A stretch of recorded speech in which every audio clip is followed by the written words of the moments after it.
శుభాంగాయ మంగళాయ మహోజసే సింహశైల నివాసాయ శ్రీ నృసింహాయ మంగళం అంటూ నిరంతరం కూడా లక్షలాది మంది భక్తులు మరి సింహాచలం శ్రీ వరహాలక్ష్మీ నృసింహస్వామిని దర్శించుకుంటారు.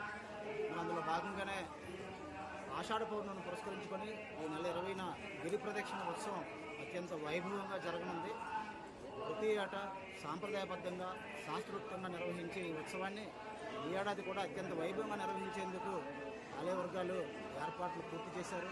మరి పురాణ ఇతిహాస కథనాల ప్రకారం గిరి ప్రదక్షిణకు అత్యంత ప్రాచుర్యం ఉంది. సింహం ఆకారంలో ఉన్న సింహగిరి చుట్టూ ప్రదక్షిణ చేస్తే మరి భక్తులకు సర్వ పాపాలు హరించుకుపోయి వారు కోరుకున్న కోరికలు నెరవేరుతాయని, అదేవిధంగా భోగభాగ్యాలు కలుగుతాయన్నది అప్పన్న భక్తకోటి ప్రగాఢ విశ్వాసం. అంతేకాకుండా మరి మరో కథ కూడా ప్రాచుర్యంలో ఉంది. సింహగిరి ప్రదక్షిణ చేస్తే భూఫల ప్రదక్షిణతో సమానం అంటారు. అంటే భూమండలం చుట్టూ కూడా ప్రదక్షిణ చేసినంత పుణ్యం లభిస్తుంది అన్నది పురాణ ఇతిహాస కథనం. అందుకు తగ్గట్లుగానే మరి గిరి ప్రదక్షిణకు రాష్ట్ర స్థాయి ఉత్సవంగా కూడా పేరు పొందింది. మరి మా చిన్ననాటి నుంచి కూడా ఇక్కడ గిరి ప్రదక్షిణలో పాల్గొంటూ వస్తున్నాను. పూర్వం వేల మీద ఉంటే ఇప్పుడు ఆ సంఖ్య లక్షలు దాటింది. ప్రతి ఏటా కూడా లక్షల్లో భక్తుల సంఖ్య పెరుగుతూ వస్తుంది. ఈ నేపథ్యంలోనే ఈ ఏడాది 20న కొండ దిగువన 4 గంటలకు తొలిపావంచ వద్ద అప్పన్న పుష్పరథం ప్రారంభం కానుంది. మరి భక్తులు కూడా తొలిపావంచ వద్ద టెంకాయ కొట్టి కాలినడకన గిరి ప్రదక్షిణ ప్రారంభిస్తారు.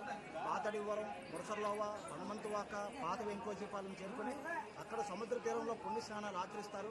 అనంతరం అక్కడి నుంచి బయలుదేరి మరి తిరిగి ఇసుకతోట, హెచ్బీ కాలనీ, సీతమ్మధార, మాధవధార మీదుగా గోపాలపట్నం మీదుగా తిరిగి సింహాచలం తొలిపావంచకు చేరుకొని మరి తమ కొబ్బరికాయ కొట్టి గిరి ప్రదక్షిణ పూర్తి చేస్తారు. ఆ తర్వాత సింహగిరిపై కొలువున్న సిరులకించే సింహాద్రినాథుడిని దర్శించుకుంటారు.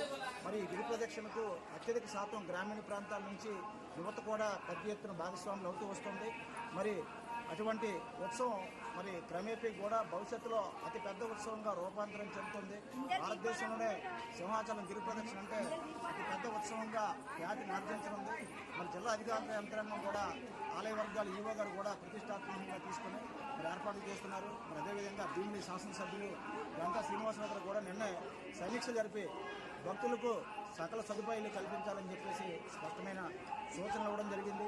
మరి ధర్మకర్తల మండలి ప్రత్యేక ఆహ్వానితులుగా, ధర్మకర్తల మండలి సభ్యుడిగా, చందనోత్సవ కమిటీ సభ్యుడిగా ఈ గ్రామంలో పుట్టిన నేను స్వామి సేవ చేసుకునే అవకాశం రావడం నా పూర్వజన్మ సుకృతంగా భావిస్తూ భవిష్యత్తులో కూడా సింహాచలం ఉత్సవాల్లో పెద్ద ఎత్తున లక్షల్లో భక్తులు వస్తున్నారు కాబట్టి వారికి మరిన్ని సదుపాయాలు కల్పించే దిశగా ఆలయ అధికారులు ఇప్పటికే కృషి చేస్తున్నారు. మరి కేంద్రం ప్రవేశపెట్టిన సింహగిరికి పై చేపట్టిన ప్రసాద్ స్కీమ్ కూడా అమల్లోకి వచ్చింది.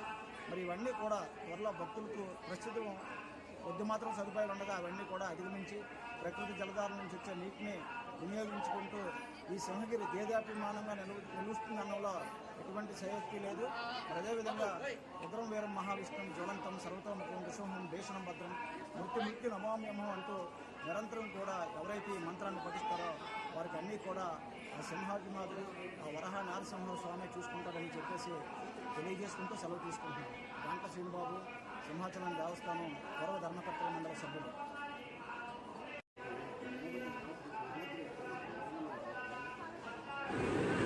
చూడండి, వరాహలక్ష్మీ స్వామివారి ఘంట స్తంభం అండి. అది సువర్ణంతో ఉన్నదండి. ఇదిగోండి లోపల అంతా తీయడానికి వీడియో మనకు పర్మిషన్ లేదు, కానీ మనకు అవకాశం దొరికింది.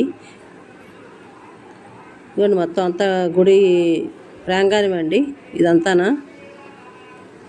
ఈ పౌర్ణమి కదా ఈరోజు, అందుకే భక్తుల అధిక సంఖ్యలో వచ్చి దేవుని దర్శించుకున్నారు. స్వామివారి కళ్యాణం కూడా జరుగుతుందండి ఇక్కడ. 20 తారీఖు గిరి ప్రదక్షిణ ఉంది కదా, దానికి సంబంధించిన ఏర్పాట్లు కూడా చేస్తున్నారండి. సింహాచలం రోడ్లన్నీ మరమ్మతులు జరిగాయి కదండి. ఈ మధ్యన ఇప్పుడు కొత్త రోడ్డు నిర్మాణం జరిగిందండి. ఆ రోడ్లన్నీ చాలా బాగున్నాయి. ఆ ప్రతి ఒక్కళ్ళు దర్శనం చేసుకోవడం, దేవుడి దర్శనం చేసుకోవడానికే కానీ రోడ్డు మీద నడడం కూడా చాలా బాగుందండి.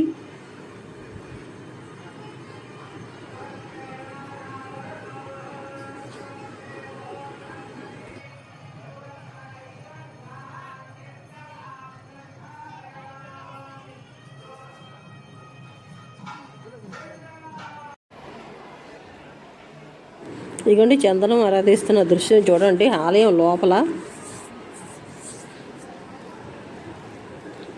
మీరే చూడండి. 20వ తారీఖున గిరి ప్రదక్షిణ స్టార్ట్ అవుతుందండి ఈవినింగ్. మరుసటి రోజు చందనం సమర్పిస్తారండి దేవుడికి, లాస్ట్ విడత. దానికోసం ఇప్పుడు ఆల్రెడీ చందనం అరదీత కార్యక్రమం జరుగుతుంది. మీరు చూస్తున్న దృశ్యం అదేనండి.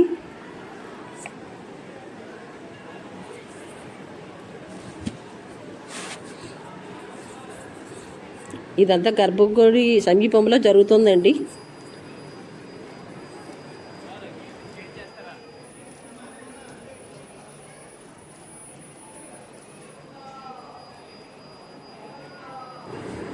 ఈ కార్యక్రమంలో శ్రీనిబాబు గారు పాలు పంచుకున్నారండి. ఆయన కూడా ఇవ్వండి చందనం ఆరాధిస్తున్నారు. కొన్ని లక్షల సంఖ్యలో భక్తులు అటెండ్ అవుతారండి గిరిజ ప్రదర్శన నడవడానికి. అందరూ భక్తి శ్రద్ధలతో పాల్గొంటారండి.